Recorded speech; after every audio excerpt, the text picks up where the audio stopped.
ต่อได้ไป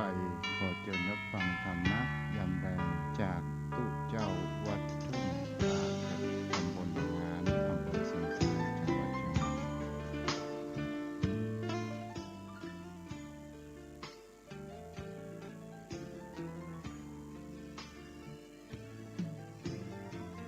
เชิญชวนทุกท่านเข้าวัดเข้าวาฟังธรรมะจากหลวงตาเสริมชีวาให้สุขสดใสยึดมั่นหลักธรรมคำสอนไว้ให้ขึ้นใจความดีรีบทำกันไว้หญิงชายอย่าได้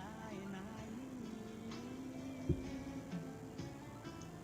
เชิญชวนทุกท่านเข้าวัดเข้าวาทำบุญด้วย ขอยกมือ10 นิ้วกราบนอบน้อมวันตาน้อมระลึกถึงอย่างองค์สมเด็จพระผู้มีพระภาคเจ้าพระองค์นั้นตลอดจนถึงพระสัทธรรมคำสอนขององค์สมเด็จพระสัมมาสัมพุทธเจ้า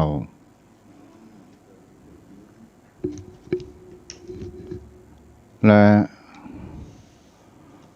ขอถวายความเคารพนอบน้อมไว้สามายังครูบาอาจารย์พระเถราเจ้าพระภิกษุสงฆ์สามเณรทุกรูปครูบาอาจารย์พระสังฆาธิการทุกรูปทุกตนทุกองค์ที่รับฟังอย่างรายการธรรมะยามแรงและขอเจริญพรมายังป่อออกไม่ออกศรัทธาโยมพ่อโยมแม่ท่านผู้ฟังผู้มีบุญทุกท่านที่ติดตามรับฟังกันธรรมะยามแรงวันนี้ทางสถานีวิทยุขึ้นเพื่อการศึกษาพระพุทธศาสนาและวัฒนธรรม 104.5 เมกะเฮิรตซ์ออกจากห้องส่งวัดไฟหินโดยความเมตตาธรรมจากท่านพระอาจารย์สมุวิศวัตวรกิจโจ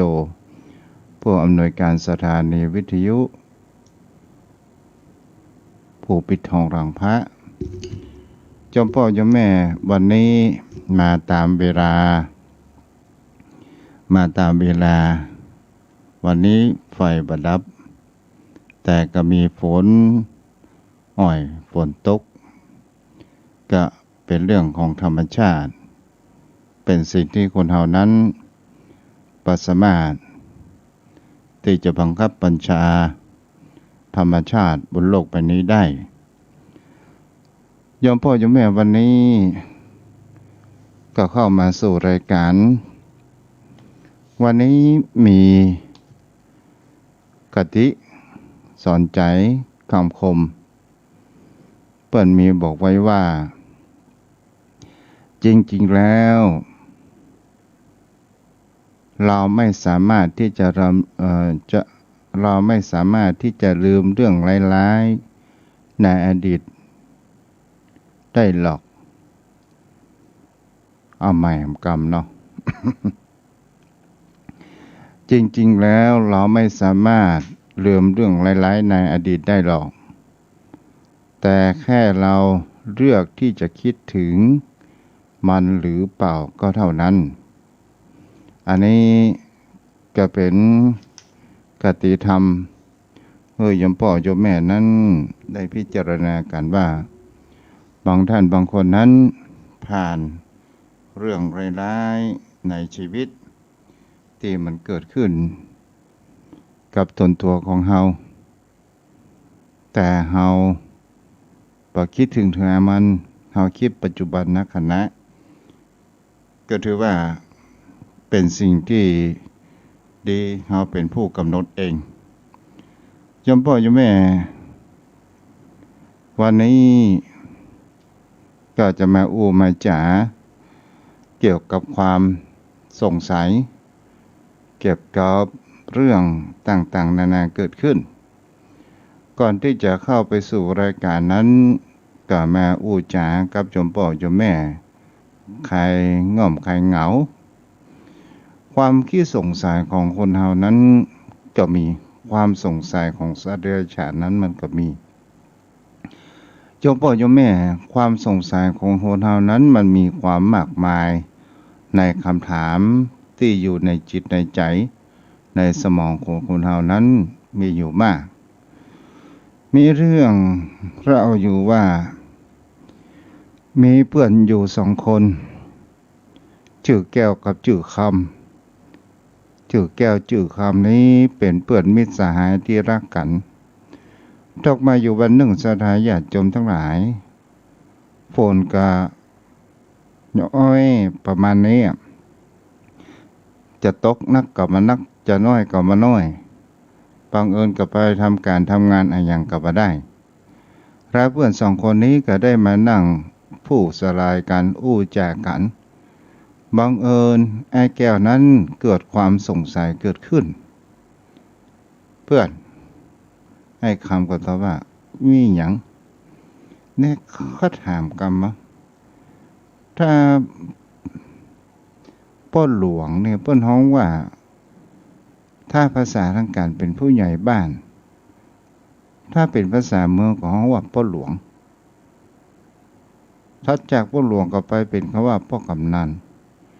ข้าถามกันว่าถ้าเมียป้นหลวงนี่เปิ้นฮ้องอะไรหยังไอ้คำก็ได้ตอบได้จ่าว่าได้ตอบว่าปุ้นของฮ้องไม่หลวงนะกะปุ้นของฮ้องไม่หลวงนะก็ฮ้องไม่หลวงนะเนาะก็ถูกละชื่ออย่างฮ้องได้แหมโอ้แต่เมื่อพอใจเป็นผู้หลวงก็ต้องฮ้องว่าเมียไม่หลวง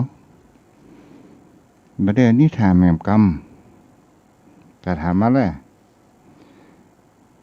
ถ้าว่าแม่ยิงเป็นผู้ใหญ่บ้านนี่เปิ้นฮ้องว่าอิหยังเปิ้นฮ้องว่าแม่หลวงแล้วก็ผัวของป้นหลวงเหรอผัวของแม่หลวงอ่ะเนาะเปิ้นจะฮ้องว่าอิหยังดีฮะแต่น่าคิดเหมือนกันเฮ้ยน่าคิดเหมือนกันก็ต้องฮ้องป้นหลวงแล้วมันก็ซ้ำซ้อนกันแก่คำเอ้ยมันเหมือนจะซ้ำซ้อนกันแก่ใครจะฮ้องว่าอย่างใดดีในเมื่อเมียเปิ้นถูกเลือกเป็นป้นหลวงเป็นผู้ใหญ่บ้านเฮาก็จะต้องฟ้องผัวเปิ้นว่าผัวแม่หลวงผัวป้นหลวง จะฮ้องอย่างใดก็บ่เปิงฮ้องป้นหลวงก็ตัวแตกก็บ่ได้เป็นป้นหลวงเมียเป็นป้นหลวงจะฮ้องอย่างใดดี2 คนนี้ก็แบบตกลงกันมาได้เอาอย่างนี้ดีกว่าคิดไปเปลี่ยนเสื้อเป็นผ้าคิดไปถามนายอำเภอไปคิดไปถามนายอำเภอดีกว่ามันหูไปว่าเมื่อไม่ยิงเป็นป้นหลวงเนี่ยแล้วผัวเปิ้นเขาจะฮ้องอะไรอย่างอันนี้เฮ้ยปัญหาโลกแตกอันนี้ก็เป็นเรื่องข้อความสงสัยโยมพ่อโยมแม่แต่ในเรื่องธรรมะในเรื่องที่มีความสงสัยแม้กระทั่งพญาอินทร์ที่เฮาฮ้องกันพญาอินทร์ก็ยังมีความสงสัยเหมือนกันสาธารณชนทั้งหลายก็คือถ้าว่าเป็นภาษาทางพระภาษาทางราอุจาภาษาทางเขียนก็ว่าท้าวสักกะเทวราชก็คือเป็นผู้ใหญ่เป็นผู้ใหญ่ที่สุดในเทวดาทั้งมวลก็ยังมีความสงสัยครั้งพระพุทธองค์นั้นประทับอยู่จำพรรษาอยู่ที่พระเชตวันนครสาวัตถีท้าวสักกะนี้ก็ได้มาฟังธรรมเทศนาของพระพุทธเจ้าอยู่เป็นประจำพระพุทธองค์ก็แสดงธรรมเทศนาให้กับท้าวสักกะเทวราช ณคณะท้าวสักกะเทวราชนั้นก็มีปัญหาที่จะทูลถามท้าวสักกะมีปัญหาสงสัยในข้อประสงค์ทูลถามนายข่าวเดียวจงทูลถามว่าการเฮาอู้เป็นภาษาเมืองดีกว่าเนาะการเฮืออันหยังเป็นสิ่งที่ดีที่สุดรถอันหยังเป็นรถที่ดีที่สุดความยินดีอันหยังเป็นความยินดีที่สุดอันหยังเป็นเครื่องดับกิเลสและดับทุกข์ได้ที่ในที่สุดสาธายาติโยมทั้งหลายก็คงจะมีความคิดในต่างๆนานากันว่าคำว่าการฮืออันหยังเป็นสิ่งที่ดีที่สุดฮือทรัพย์สินเงินทองฮือกำลังกายฮือวัตถุสิ่งของต่างๆนานานี้เป็นสิ่งที่ดีที่สุดหรือไม่ท้าวสักกะเทวราชนั้นก็ได้ทูลถามพระพุทธองค์นั้นก็ได้ตรัสบอกและทรงอธิบายไว้ว่าการฮื้อวัตถุเป็นทานแม้เป็นการกระทำสิ่งที่ดีงามเป็นประโยชน์เกื้อกูลต่อกันและกันซึ่งมันเป็นการฮื้อพื้นฐานเป็นอันดีสิ่งที่การอยู่ร่วมกันโดยกันทั่วไปแม้กระทั่งสิ่งที่เป็นประโยชน์แก่สังคมยังมามีจำกัดยังบ่สามารถที่จะรู้ว่าผู้รับร่วงพ้นจากทุกข์ที่แท้จริงนั้นได้แล้วท้าวสักกะนั้นพญาอินทร์ก็ได้นั่งฟังพระองค์นั้นก็ทรงอธิบายต่อไปว่าการฮื้อเป็นทานการฮื้อธรรมนั้นเป็นทานเป็นสิ่งที่สุดยอดในของการให้หรือว่าการฮื้อเพราะว่าการฮื้อธรรมเป็นทานเป็นของที่อันดีงามท่าเดียวก็คือสิ่งที่ดีงามที่แท้และประเสริฐที่สุดผู้ใดได้สดับรับฟังในการหลักธรรมของพระองค์ท่านก็จะถือว่าได้ฟังในสิ่งที่บ่เคยฟังมาก่อนบางครั้งบางคราวเราเคยฟังสิ่งที่เราฟังมาแล้วแต่เรากับฟังก็จะมีความเข้าใจมีความชัดเจนมากยิ่งขึ้นที่บ่เคยฟังก็เข้าใจและก็ทำให้เรานั้นเกิดมีความว่าสติมีความระลึกได้ในสิ่งที่เราได้เคยฟังและเรามีสติก็จะทำให้เราเกิดนั้นมีคำว่าปัญญามองหันในทางที่มันถูกต้องเมื่อเกิดปัญญามองเห็นต่างที่มันถูกต้องแล้วสามารถที่จะนำตนตัวเขารู้แจ้งสุดแห่งคำว่าทุกข์ร่วงพ้นจากทุกข์นั้นได้การฮื้อธรรมเป็นทานเป็นสิ่งที่เป็นประการที่ก่อให้เกิดประโยชน์อย่างอเนกอนันต์หานับบ่ได้พระพุทธองค์ก็ได้กล่าวได้ทรงอธิบายให้กับท้าวสักกะสาธายาติโยมทั้งหลายในธรรมข้อนี้ได้การฮื้อธรรมเป็นทานถ้าเฮาทำความเข้าใจในที่นี้ก็คือเหมือนกันว่าเฮาได้ในฮื้อคำปรึกษาเตือนสติกับบุคคลที่หลงทางในการฮื้อสิ่งของต่างๆนานานั้นมันยังมีวันสลายดับสูญหายไปนั้นได้แต่การฮื้อธรรมเป็นทานนั้นก็หมายถึงฮื้อรักธรรมความจริงในแนะนำในทางที่ถูกต้องในความประพฤติปฏิบัติของเฮาแม้เฮาจะเคยฟังสักกี่ครั้งถ้าเฮาเคยฟัง หลายๆหนเฮาก็จะเกิดปัญญาถ้าเฮาเมินเฮาฟังแล้วเฮาก็จะได้มีความสติเกิดขึ้นเมื่อคนเฮาได้ฟังแล้วเกิดปัญญาและนำเอามาใช้ในชีวิตประจำวันก็จะทำให้เฮานั้น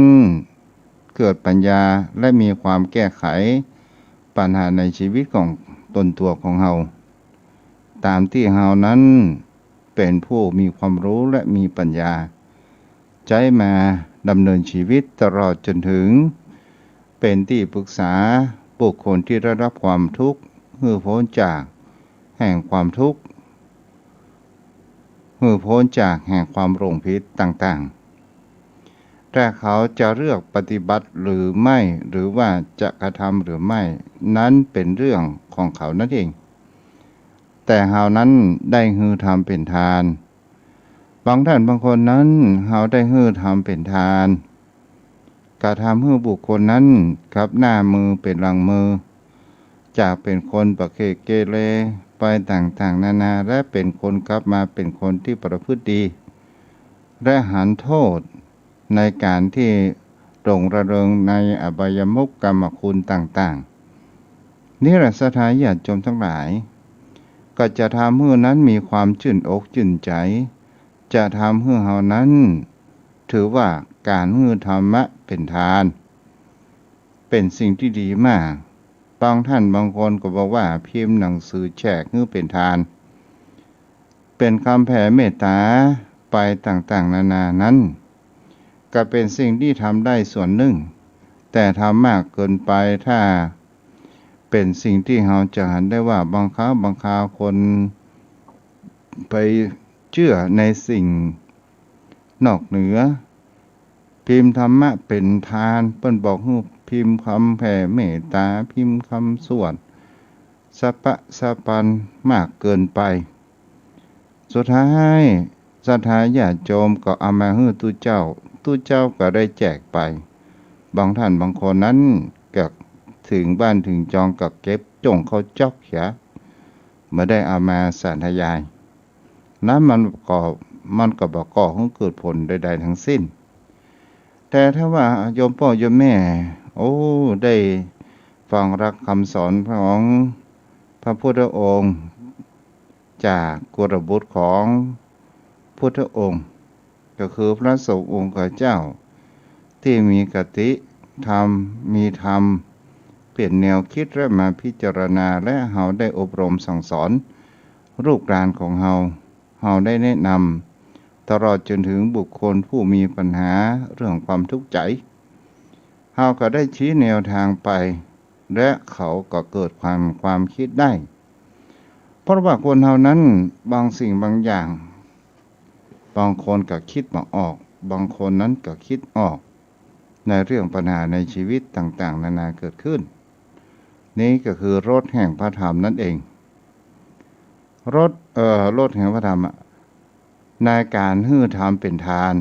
โยมพ่อโยมแม่เป็นสิ่งที่ดีที่สุด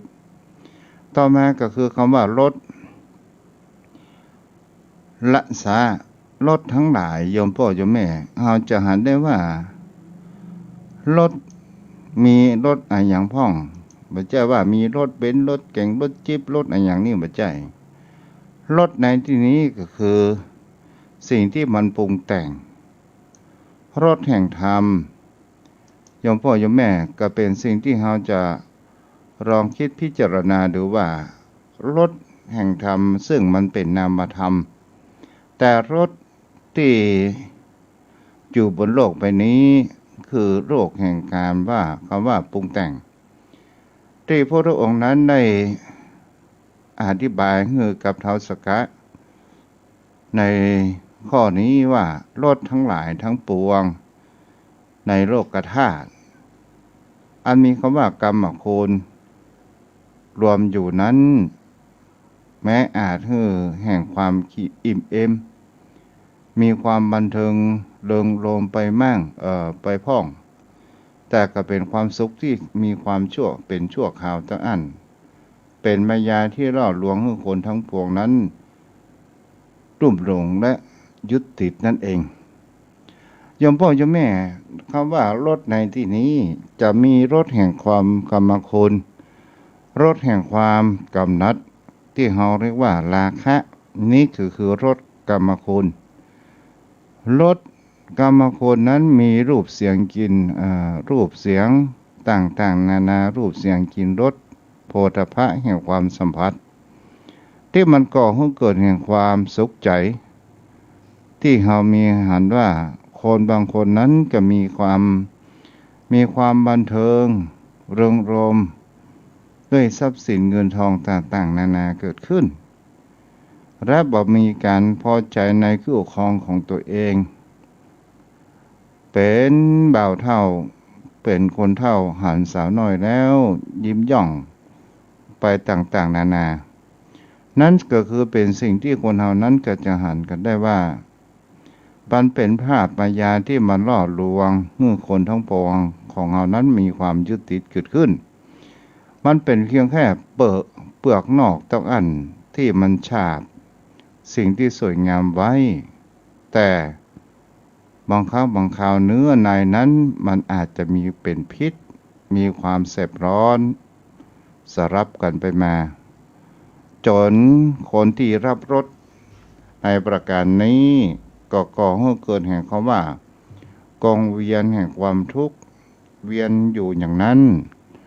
และก็มีความยึดติดในรูปในเสียงในกลิ่นในรสเหล่านี้ศรัทธาญาติโยมทั้งหลายแม้กระทั่งอาหารการกินบางครั้งบางคราวโยมพ่อโยมแม่มีการถูกรสปากรสลิ้นของคนเฮาอาหารจะเป็นประเภทอย่างก็ตามจะมีราคามากน้อยอย่างใดก็ตามสุดท้ายเฮาก็กินถึงมีรสอร่อยที่มันถูกปากตนตัวของเฮาถ้าเฮากลืนลงไปมันลำคอแล้วมันก็บ่ฮู้คำว่ารสอันหยังเป็นรสอันหยังมันก็ไปกองอยู่ที่กระเพาะก็บริหารและตับเฮาก็มีหน้าที่เผาไปต่างๆนานาเกิดขึ้นจะเป็นอาหารเลิศรสมีราคาแพงหลักพันหลักหมื่นอย่างใดก็ตามสุดท้ายวันพรุ่งนี้เฮาก็ถ่ายบางครั้งบางคราวรูปจะเป็นรูปงามๆจะเห็นได้ว่าผู้สูงอายุบางคนเป็นคนมีฐานะมีเงินมีทองก็หันลูกหลานคราวเดียวกับลูกอยากได้เข้ามาเป็นภรรยาของตัวเองบางครั้งบางคราวภรรยาของตัวเองนั้นก็เป็นละอ่อนรุ่นสาวที่เขาอยากได้เฮานั้นเพราะว่าเฮามีเงินทองนั่นเองถ้าว่าเขา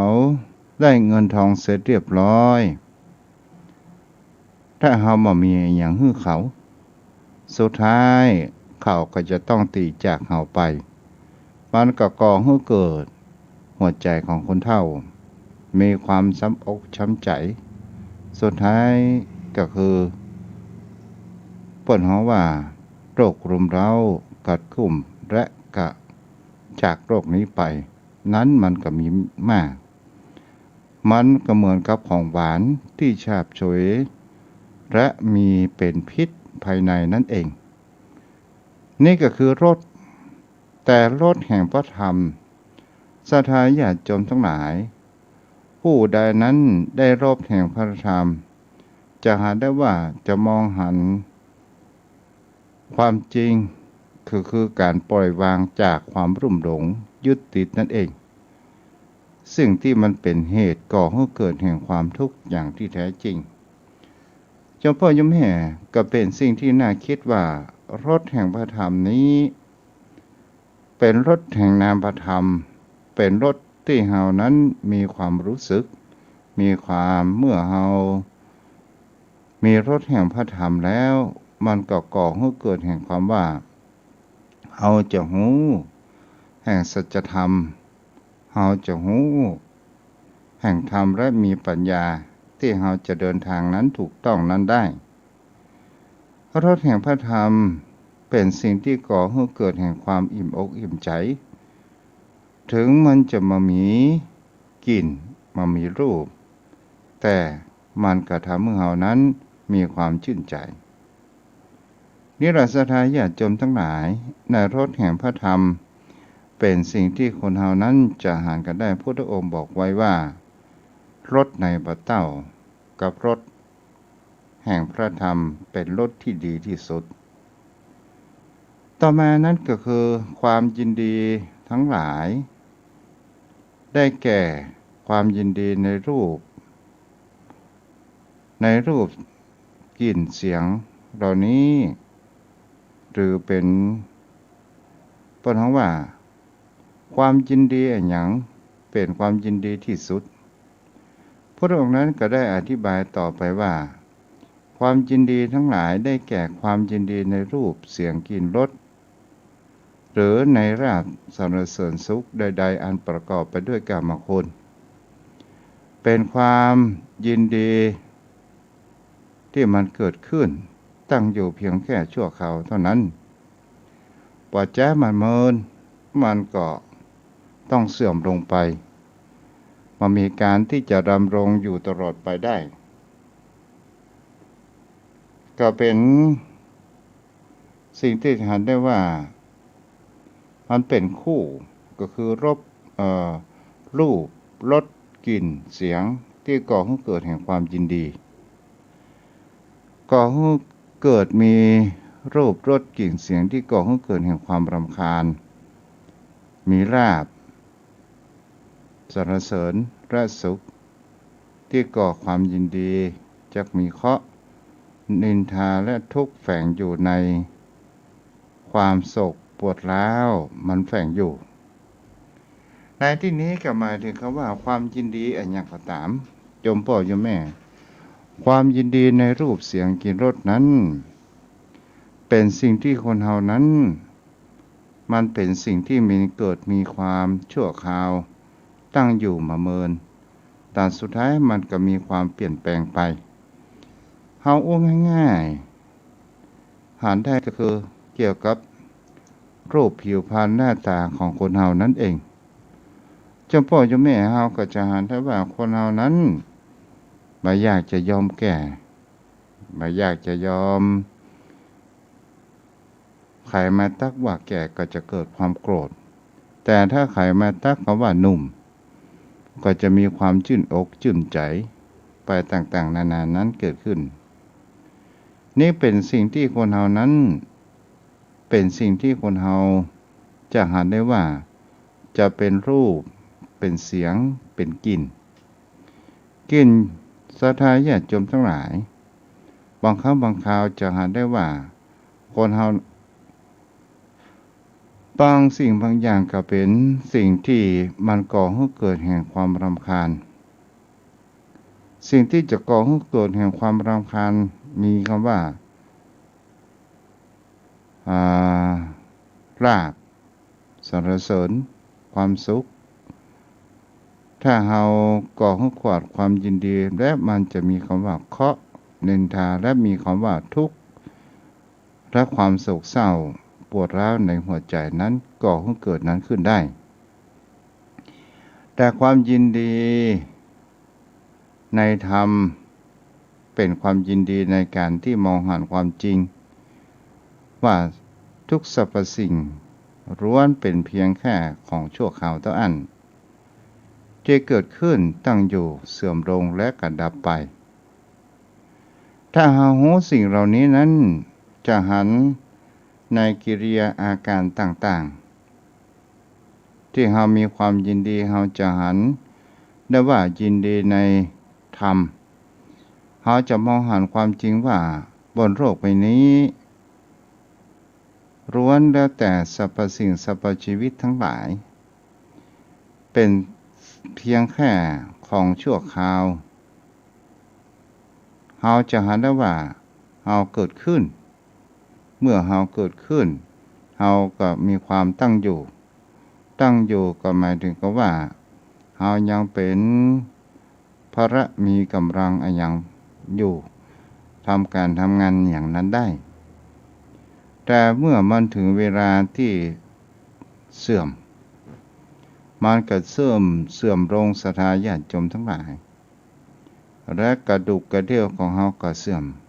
โรคภัยไข้เจ็บของเฮาก็มาเบียดเบียนความคิดความจำของเฮานั้นก็เสื่อมกินเฮาก็บ่ได้แต่ก่อนที่เฮาชอบกินหอมแล้วเฮาใครมาใส่น้ำหอมใกล้ในเวลาเฮาเฒ่าแก่เฮาก็เตือดเหม็นสาบสุดท้ายแล้วมันก็ดับไปถ้าเฮามีความยินดีในพระธรรมคำสอนขององค์สมเด็จพระสัมมาสัมพุทธเจ้าเมื่อเฮาหารประการเช่นนี้มันก็คลายเรื่องความยึดติดรุ่มโรงไปต่างๆความอยากใครได้ใครเป็นมันก็จะเริ่มลดลงและเฮาก็จะมีความรุ่มโรงมากนักโยมพ่อโยมแม่ก็ลองสังเกตดูดีๆว่าอย่างครับโยมพ่อโยมแม่ที่รับฟังอยู่เฮาเฒ่าแก่ชรามาถ้าเฮาเป็นคนที่ยังบ่โปร่งบ่วางแต่เป็นบ้าเตื้อมันก็จะทำให้เฮาจิตใจของเฮานั้นมีความเศร้าหมองนั้นเกิดขึ้นแต่บุคคลที่ได้หันสัจธรรมของบนโลกใบนี้ สรรพสิ่งทั้งหลายเกิดขึ้นตั้งอยู่เปลี่ยนแปลงแล้วก็ดับสลายไปในที่สุดเป็นสิ่งที่คนเฮานั้นหันได้แล้วและเฮาก็จะเกิดแห่งความผ่อนคลายแห่งความยึดมั่นสุดท้ายแล้วโยมพ่อโยมแม่เฮาก็จะต้องการเพียงแค่ที่นอนห้องหอพับอย่างต่างๆเพียงแค่4x4ที่มันมีห้องน้ำห้องท่าสะดวกสบายเวลาเฮาจะขับถ่ายเวลาเฮาจะไปห้องน้ำห้องท่ามันก็เป็นเพียงแค่นี้ส่วนเรื่องปัจจัยเงินทองก็เป็นสิ่งที่ถ้าว่าเป็นบุคคลที่มีเป็นผู้ราชการบำนาญโยมพ่อโยมแม่กระจายระหว่างเงินทองเหล่านั้นก็มาพอที่จะจุนเจือนั้นครอบครัวให้มีชีวิตของเฮานั้นราบรื่นแต่คนเฮานั้นจะไขว่คว้าจะแสวงหาเมื่อเหมือนเป็นยามหนุ่มนั้นก็คงเป็นไปได้ยากและเฮาก็ทำในเรื่องในสิ่งที่เฮาเคยทำการทำงานในสิ่งที่เฮาคุ้นเคยเฮาถึงเฮาใจเฮานั้นเต็มร้อยอยากจะทำเหมือนเมื่อยามหนุ่มแต่ภาระกำลังของคนเฮานั้นมันก็เสื่อมลงลดน้อยถอยลงไปนี่ก็คือเป็นเรื่องที่สิ่งที่เฮาจะเห็นได้ว่าสุดท้ายเฮาก็จะต้องคลายแห่งความยึดมั่นถือมั่นนั่นเองแต่บุคคลที่ยังมีความยึดมั่นถือมั่นในเรื่องรูปเสียงกลิ่นรสลาภสักการะต่างๆเหล่านี้ก็ถือว่าเฮานั้นเดินทางผิดนั่นเองนี่แหละโยมพ่อโยมแม่ก็เป็นสิ่งที่เรื่องนี้ท้าวสักกะเทวราชได้ทูลถามอย่างสมเด็จพระสัมมาสัมพุทธเจ้าแล้วยังถามต่อไปว่าทางใดๆที่พระว่าทางใดๆนอกเหนือจากธรรมแล้วมาอาจเป็นเครื่องดับกิเลสและดับทุกข์นั้นได้อย่างแท้จริงสิ่งที่คนเฮานั้นเปิ้นเฮาว่าที่พระองค์บอกพระองค์เขาเป็นเจ้าชายสิทธัตถะพระองค์นั้นก็มีประสบการณ์อยู่หลากหลายเรื่องราวเข้ามาในชีวิตพระพุทธองค์นั้นก็ได้สาธยายธรรมบอกให้กับท้าวสักกะว่าความสุดโต่งในสองทางอันได้แก่ทางประการแรกการหลงระเริงเสพกรรมของคุณทางหนึ่งกับการข้ำเครียดทรมานกายตนแห่มทางหนึ่งนี่ก็ถือว่าเป็นการดำเนินทางที่ผิดอย่างหลงทาง การลงระเริงเสพสมาเกะเสพกรรมคุณตามมือเฮานั้นรุ่มหลงมัวเมาในกรรมคุณอย่างถรำลึกมากยิ่งขึ้นเรื่อยๆไปกิเลสก็ย่อมพอกพูน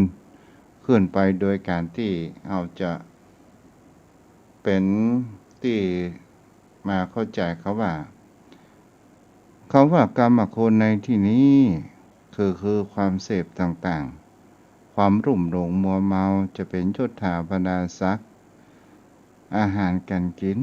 หรือในสิ่งที่เรามีความรุ่มหลงเมื่อมันมามี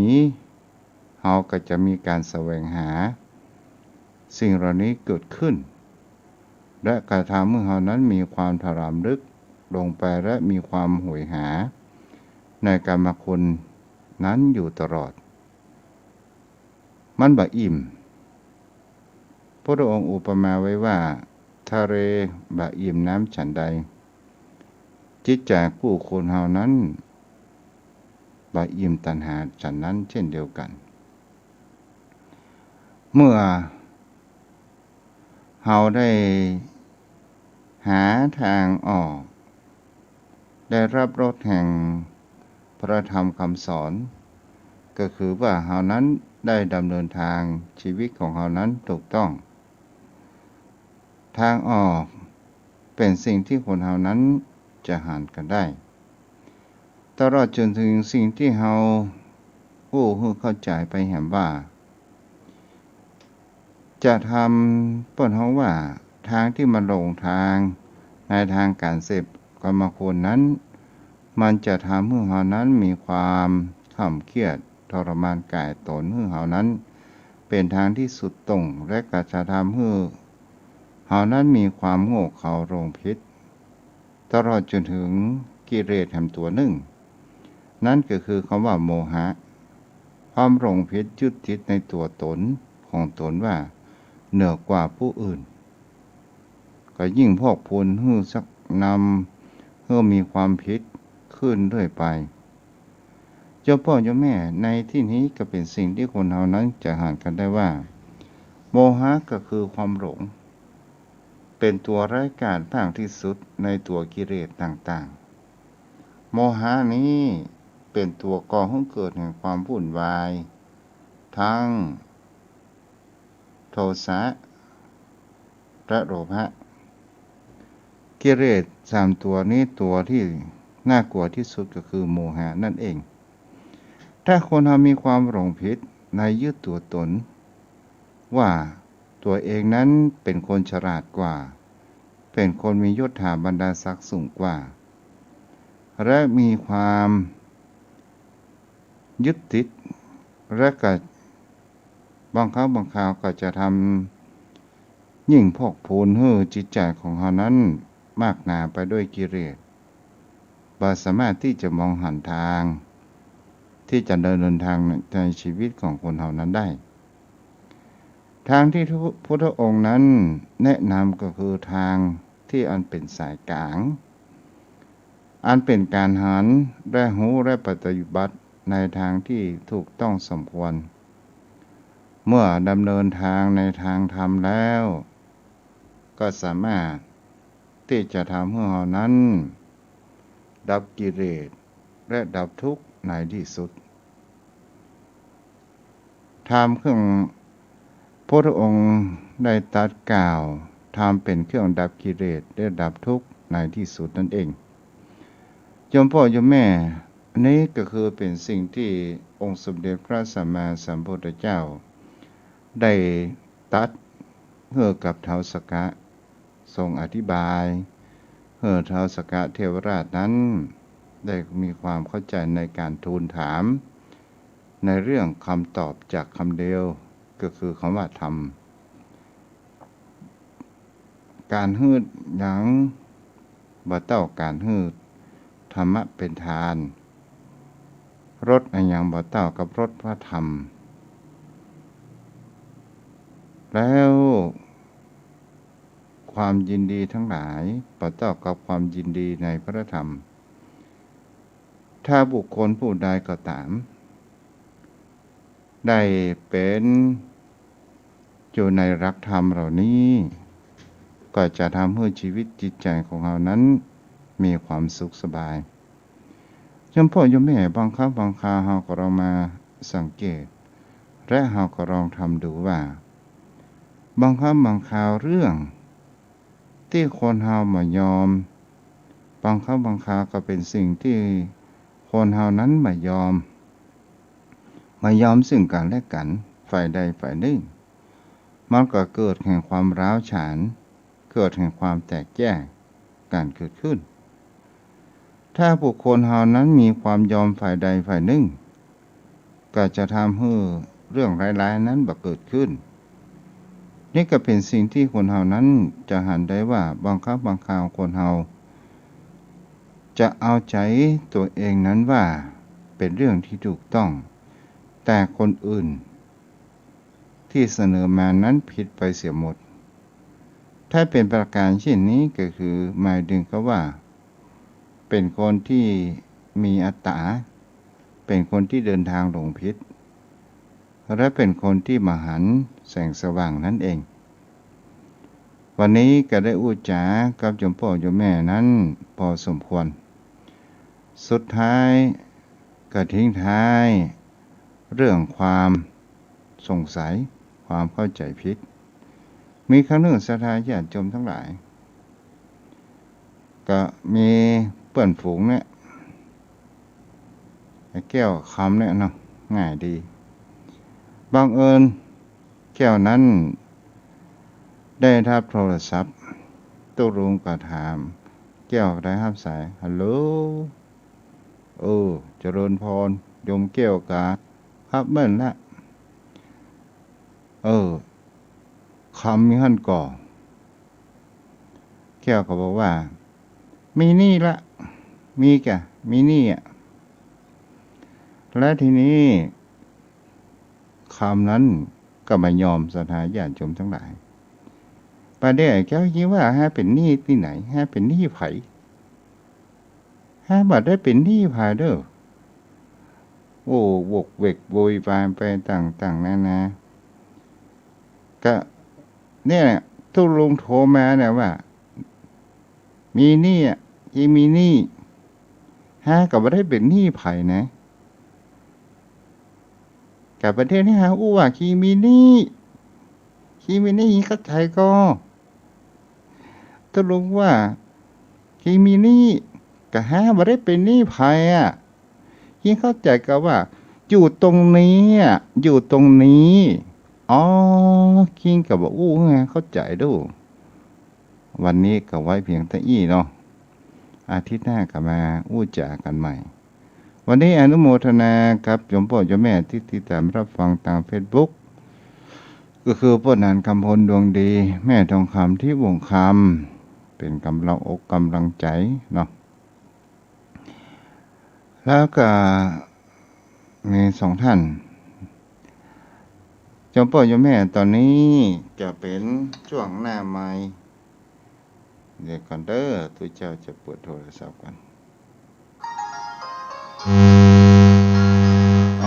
เสียงแง่ๆนะเดนเดอร์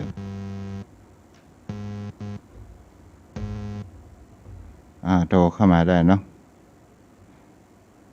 0631639950 0631639950ไหว้สาครับหลวงพ่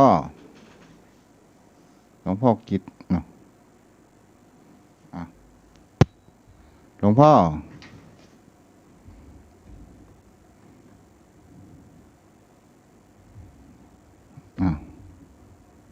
มากันหลายสายเรียนเดอร์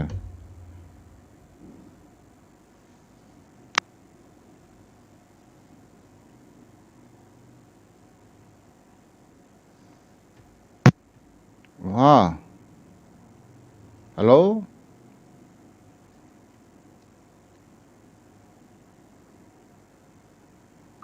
ขอวางสายก่อนเด้อหลวงพ่อเด้อวันนี้ยินเสียงสัญญาณโทรเข้ามาแม่ประกายพึก0631639950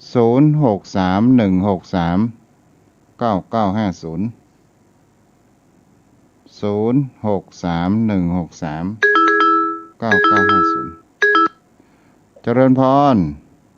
ไหว้สาเจ้ามินี่อยู่เนอะเจ้า เจ้า มินี่อยู่เจ้าฟังอยู่นะเจ้า เจ้า วันนี้หล่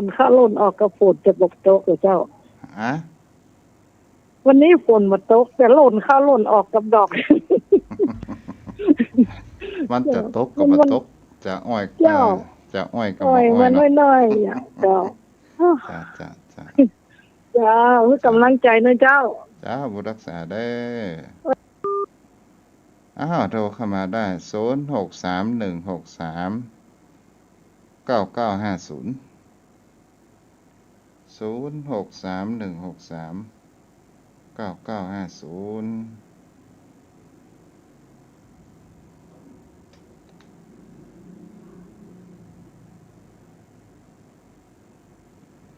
จอมแม่ตัวเจ้ากับจัดรายการเผยแผ่ธรรมมาเมินพอสมควรก็เป็นกู้เป็นกิมกับจอมพ่อจอมแม่ผู้รับฟัง ถ้าวันใดบ่ได้จัดรายการเหมือนกับว่าขาดอะไรอย่างไปสักอย่างหนึ่ง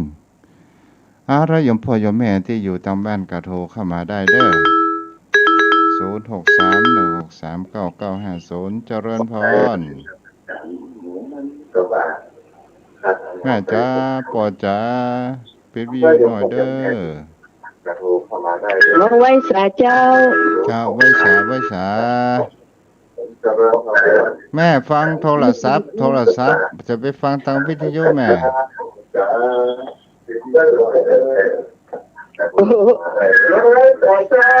ปิดวิทยุแม่ ฟังธรรมกับม่วนนะเจ้า จ้าบรักษาได้ เจ้า ปิดวิทยุแม่จ้า เป็นกำลังใจให้นะเจ้า จ้าบรักษาเจ้าโทรเข้ามาได้ แม่น้อยเนาะที่โทรมาปัตตันโทรเข้ามาได้เด้อเ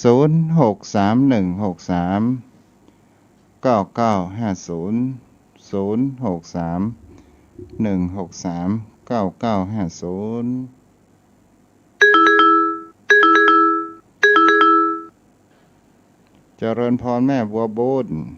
นมัสการเจ้าค่ะท่านจะบอกเขาเปิดติดไปที่อยู่เหตุการณ์ถ้าโทรติดกับ มันเลยอู้กัน ยินน่ะ เลยอู้กันมาโหเรื่องมันดีเลยน่ะ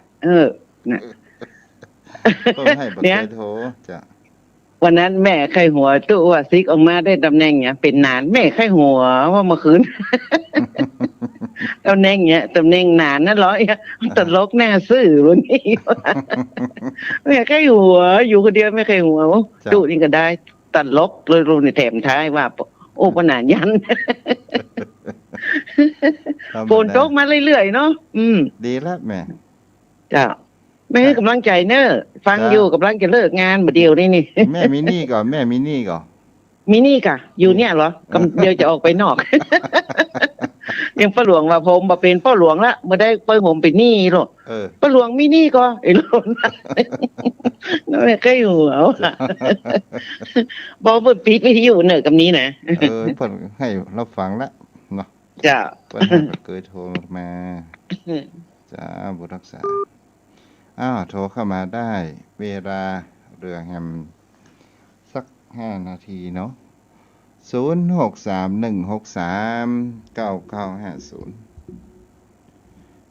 ฝนน้ำคนที่ต้องการก็มีมาก คนที่บ่ต้องการก็คือคนกลัวน้ำท่วม ที่อยู่ที่ลุ่มเจริญพรแม่น้อย เจ้าฝนตกดีขนาดเลยลูกโลเอ้ยฝนวันค่ำขึ้นมุง2 วันที่กันละ แม่ไม่ได้สูบน้ำออกบ้านเนาะ โอ้ถ้าน้ำท่วมไม่หยวกนี่นะบางรุ่มพุ่นน่ะมันตัวลูกเป็นจังสายมาจะมันต่อเมืองล้างนี่ตายหมดอ่ะ หยวกกับสถานการณ์มันสูงเจ้าสูงเนาะถ้าจะอันตรายเนี่ยก็คือน้ำป่าไหลหลากอย่างเดียวเจ้า กันเดี๋ยวว่าอยู่ที่บ้านต่ำเรือถนนได้สูบน้ำออกก็ได้ บ่ได้เจ้าเป็นอย่างเจ้า เป็นอย่าง บ้านสูงกว่าถนนหน่อย อ๋อ เจ้า จ้ะจ้ะ จะไม่ได้เจ้าฝนมาจองวันที่กันแล้วแต่ว่า จ้ะ แต่ จ้ะแม่มีหนี่ก็ ฮะ แม่มีหนี่ก็ มินี่กะ มีหนี่เนาะ แต่มินี่ละ จ้ะ หนังนี่เหรอมินี่อ่ะ จ้ะฮะ เจ้า บนรักษาเด้อแม่ เจ้า 0631639950อ้าวปิดท้ายกับพ่นนันสยันโทรเข้ามาได้เด้อวันนี้เวลาไม่น้อยเฮือพ่นนัน0631639950 0631639950เวลาก็ได้หลังมาเนาะเจริญเด้อปนานแม่แดงดูนี่เจริญพร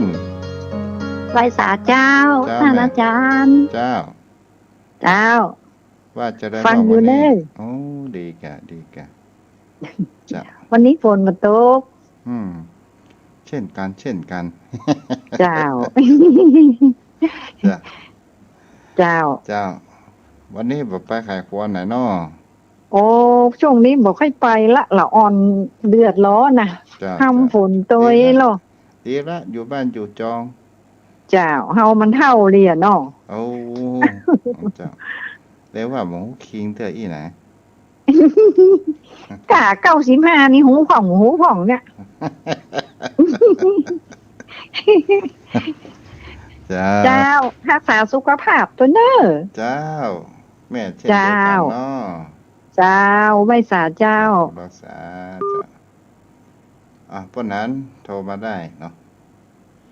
0631639950 0631639950ไหว้สาครับหลวงพ่อ มาตรการครับ ครับ จะแก้วไม่ได้เป็นหนี้จะแก้วอยู่ตรงนี้ จ้า เอาไว้สาครับ ครับไหว้สาเด้อจ้ะโทรเข้ามาได้เด้อ0631639950เรือแฮมสัก3 นาทีเนาะโทรเข้ามาได้เด้อ